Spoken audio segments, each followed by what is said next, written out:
What's up, everybody? Brothers, sisters, psychonauts, and seekers of truth. It is Ananka, and welcome to my bazaar.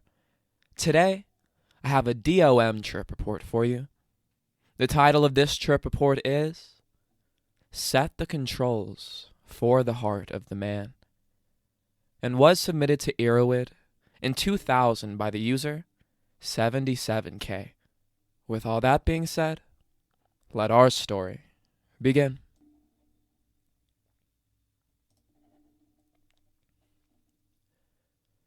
I had been fairly certain, ever since I got to Burning Man, that I would save the DOM for the night of the burn. My one past experience with DOM was at a dosage level that was slightly too low, 7 milligrams. But I could see that it was a drug of the absolute highest quality, in the same class as LSD, mushrooms, etc. It would be perfect for Saturday night.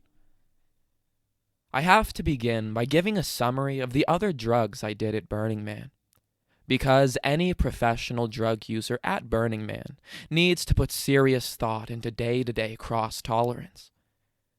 Tuesday was 2CB, Wednesday was merely GHB, Thursday was LSD and MDMA, Friday was mushrooms. I figured that I had abstained from the phenethylamines for a few days, so my 11.3 milligrams of DOM wouldn't be diminished too much. Looking back, I would say that the 11.3 milligrams was weakened a little, but the level was still very good. Now I need to describe the set and setting. The setting, of course, is Burning Man.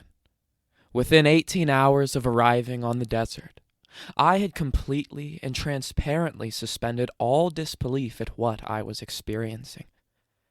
The sheer improbability of this city existing on a scorched alkali plain in Nevada set a base level of improbability for everything else within the city. It was not possible to shake the feeling that this was a complete fantasy land.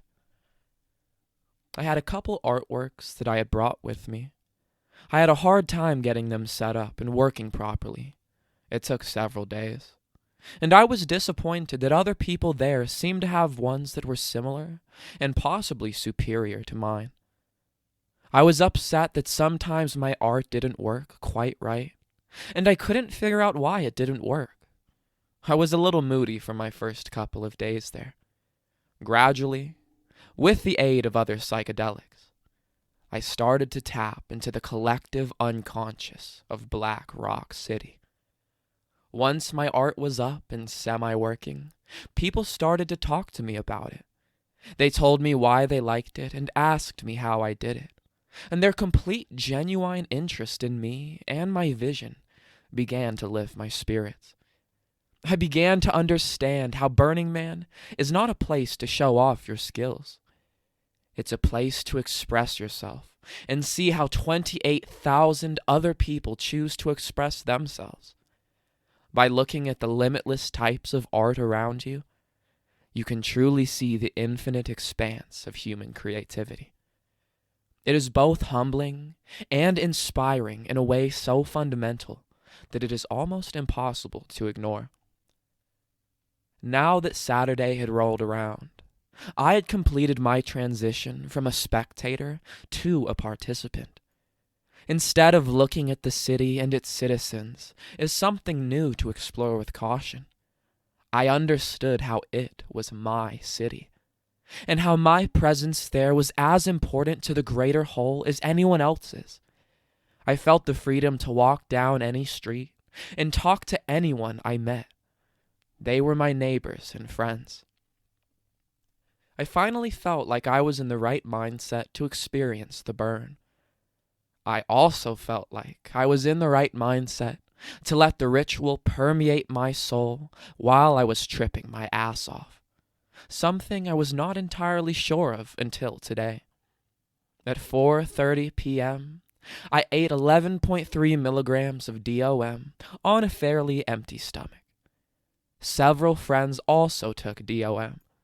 Others took 2CB, LSD, mushrooms, 2CT7, MDMA, MDA, and more I'm sure that I forgot.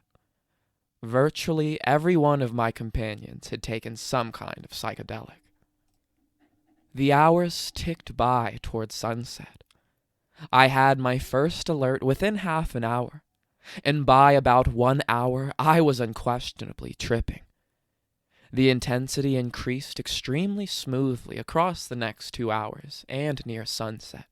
At 7:30 or so, I had just about reached the peak.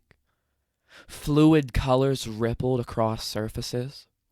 Objects squished and breathed. Music from our reasonably beefy stereo system seemed quieter and distant, but the music itself seemed alien and infused with meaning. The temperature dropped and the wind picked up. I realized that I could hear sounds around me in the greatest detail, and I could localize and recognize noises that came from more than a half a mile away across the plaza. At dusk, the excitement in our camp became palpable. Everyone was rushing around getting their things ready, dressing warmly, smoking pot, getting a bite to eat. I felt my mood elevated, and my body energized from the amphetamine lurking inside the DOM's molecular structure. A searing red warning flare shot into the sky. 30 minutes until the burn. The time flew by, and before we knew it, another flare. We had to get out to the man immediately. A part of our group left. We reached Headway, the inner circular road closest to the man, and I saw that the man's arms had raised toward the sky. I started to run fast towards the man. This was a completely unconscious reaction. I neither told myself to run nor could I have stopped it. It pulled me like a magnet, and I could not take my eyes off of it. Soon I reached the circle of thousands of people who were sitting and standing, waiting and cheering. It was around this time I realized I didn't feel like I was tripping anymore. I didn't see waving objects or rippling color. Things sounded normal. The panorama before my eyes was so far beyond the surreal that my brain did not care it was awash in DOM.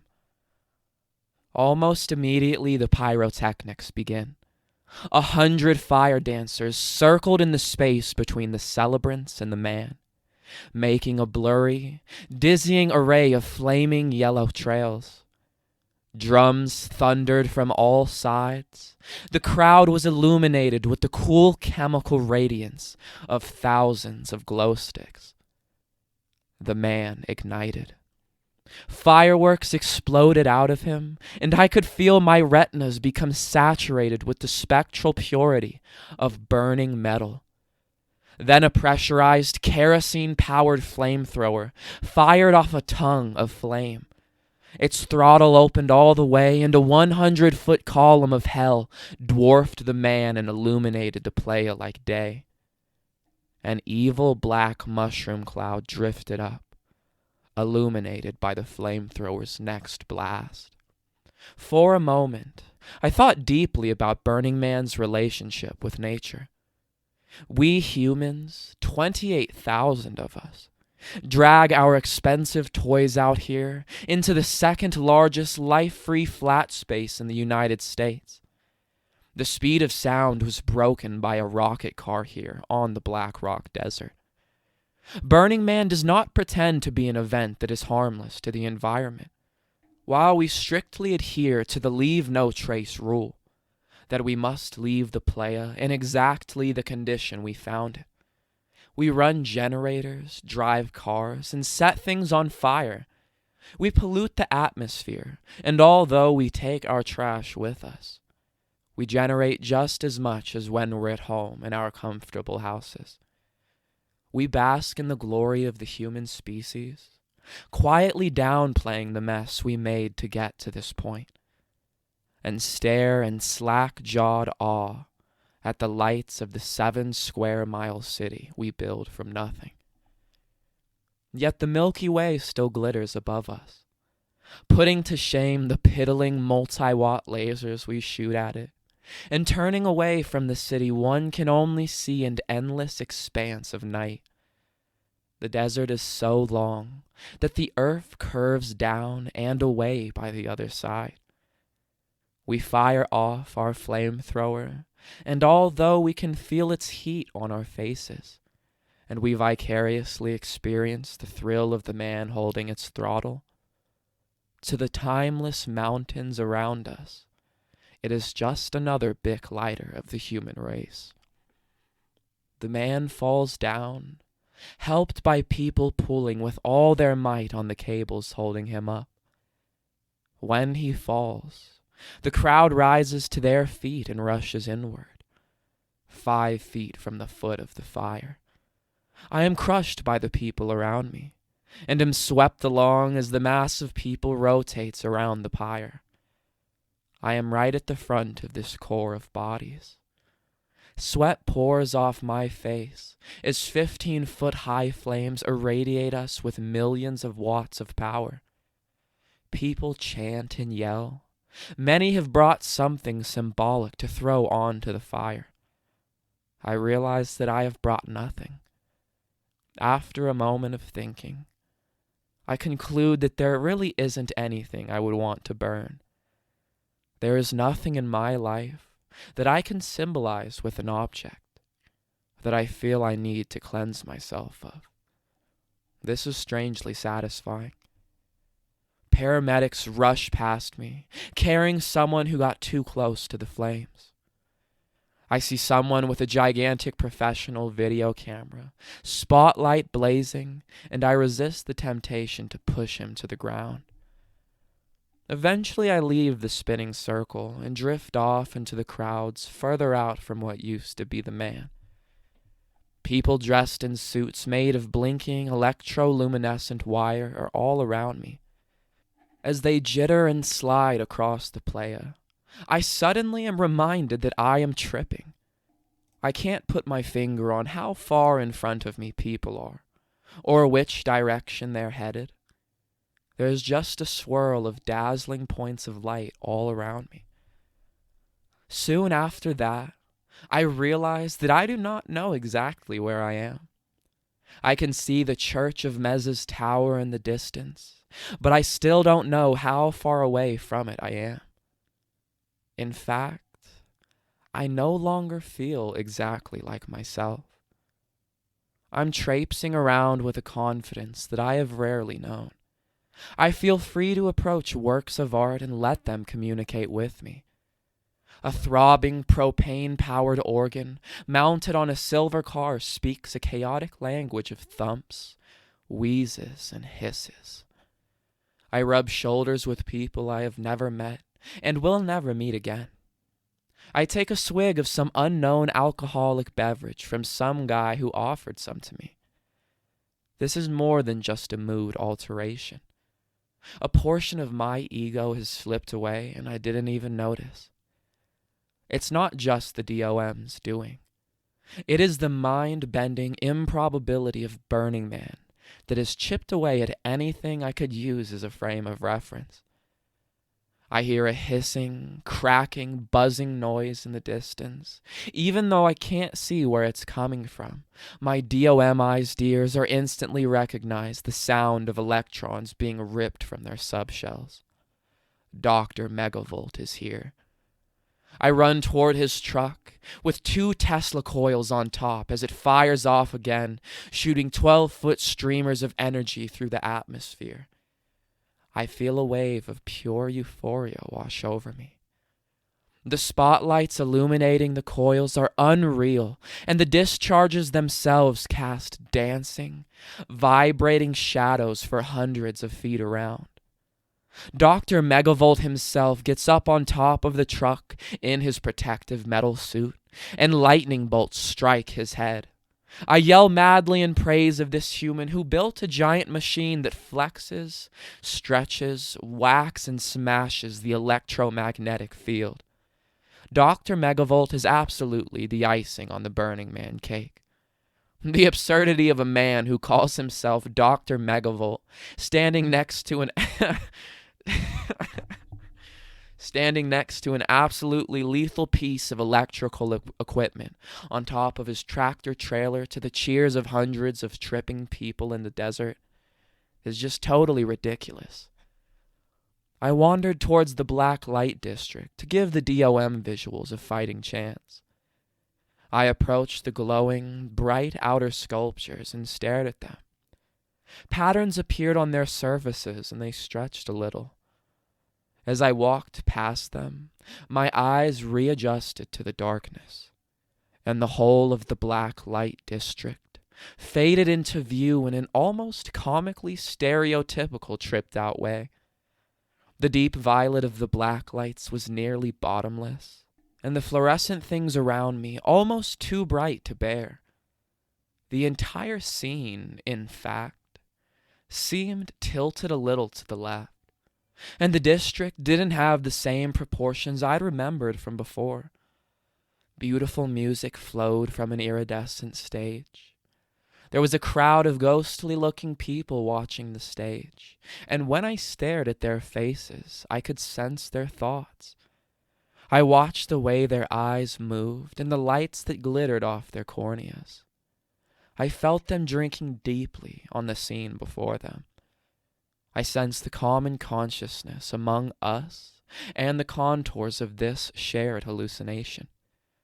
Save for the music, the Black Light District was nearly silent, populated by mute spirits circling around in awe. I was getting pretty cold at this point, so I stood mesmerized by a fire for a few minutes, and then headed back to my camp. When I arrived, I met up with a friend who had taken DOM for the first time and was having a fantastic trip. We decided to gather together a larger group and visit some of the nightclubs along the Esplanade. Now the city had turned from an all-out tribal extravaganza into the greatest party on earth. The DOM followed in stride. I was not the slightest bit exhausted, and I was ready to go out dancing and partying for hours more. We hit a couple of rave camps, and I was sucked in by the music and started dancing. I stood 5 feet away from the beam of a 10-watt argon laser and watched the playa dust flash with the glitter of blue diamonds. I was introduced to people who came along for the walk with us, and I felt like they were good friends. The pervasive optimism and joy among the people I met is unlike anything I think I will ever see again. By the time we decided we should make the 1.5-mile walk back across the open playa to our camp, every negative thought had been wiped clean from my brain. I had been filled with the pure euphoria of a person who had experienced paradise, and I was still smack in the middle of it. We arrived back at our camp. It was now clearly time for more drugs. I drank some GHB and started smoking pot. Then out came the crate of whippets. I initially started off slowly, and I found the nitrous plus DOM combination to be very much like acid in terms of both the visuals it produced, regular repeating patterns with texture mapped across everything in sight, and the mental state I found myself in. As I started to inhale more nitrous, and as the GHB came on, the nitrous space was getting freakier and freakier. I once again felt my ego slipping away. Time slowed to a crawl, and my ears tuned in to different sounds around me that phased in and out. I started to think about the big questions, in the context of the evolution of the human race. What is the significance of Burning Man? What the hell was I doing out here? People say that Burning Man isn't as good as it used to be.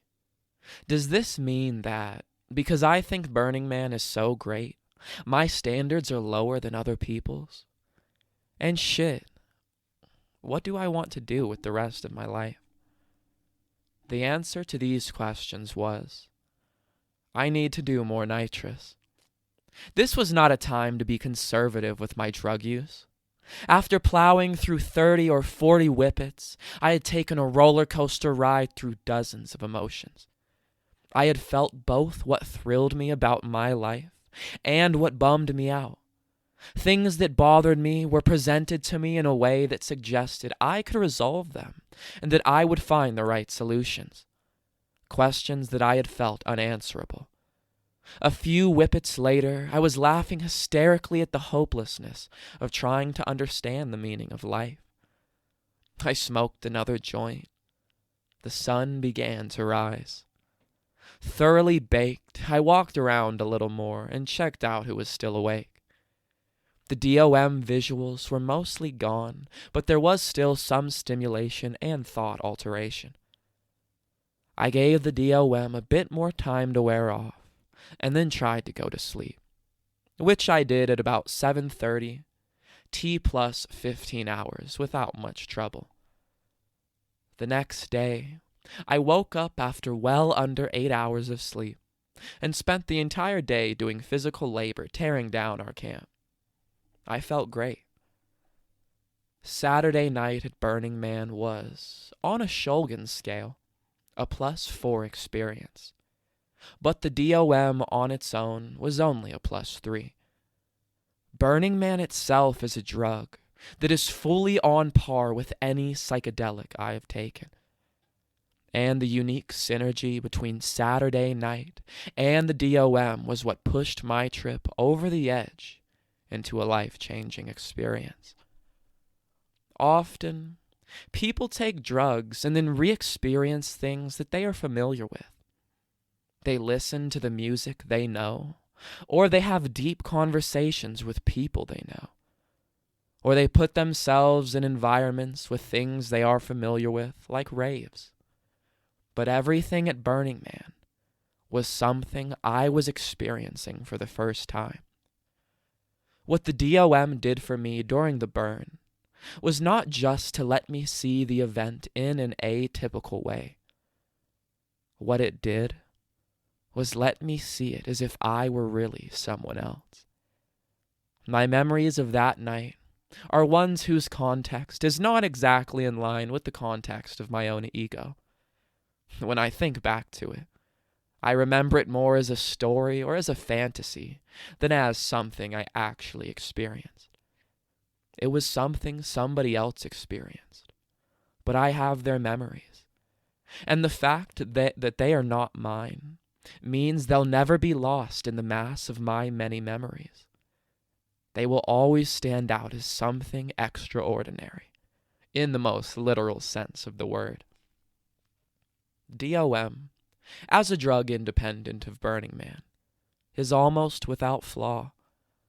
I felt very good the next day, like I said earlier. My mood throughout the whole trip was positive, though at times I was concerned about whether I'd be able to hold my shit together. And though I sometimes didn't know exactly what to do or where to go, I still had the driving feeling of, I know I can handle this. Just go for it. And the psychedelic qualities of DOM are of the breadth and depth of acid. Similar hyper-awareness of music, similar visual complexity, and a totally comparable access into the crevices and beyond the bounds of the mind. The length is long, but feels just right for serious exploratory trips. It is unfortunately a very rare drug, but one well worth seeking out and trying. A+.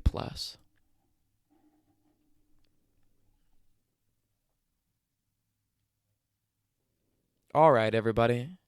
That is the end of our story. If you enjoyed it, don't forget to like, share, subscribe.